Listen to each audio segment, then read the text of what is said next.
সত্য কথা বলে না। সত্য কথা বলবে কি করে? একটি গাছ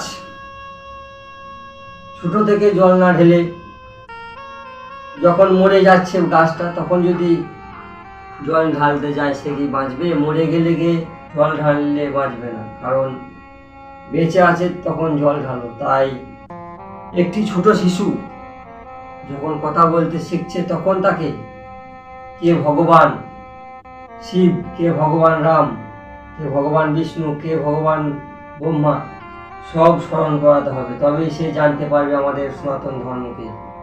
কারণ সনাতন ধর্ম যে জানতে পেরেছে, সে ভগবান শিব, ভগবান রাম, ভগবান কৃষ্ণ চরণ করণ পেয়েছে।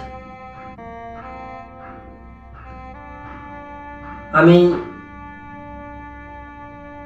গঙ্গা স্নান করতে গিয়েছিলাম, আর একটি ব্রাহ্মণের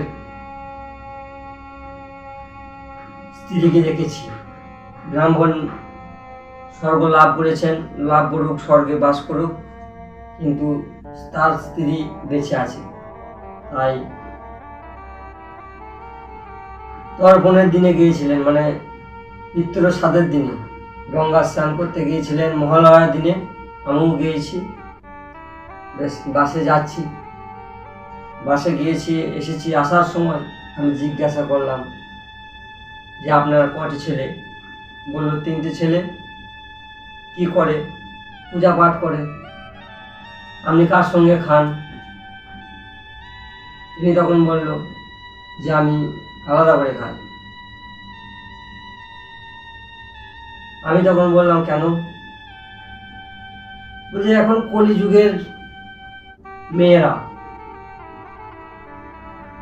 আদা রসুন সব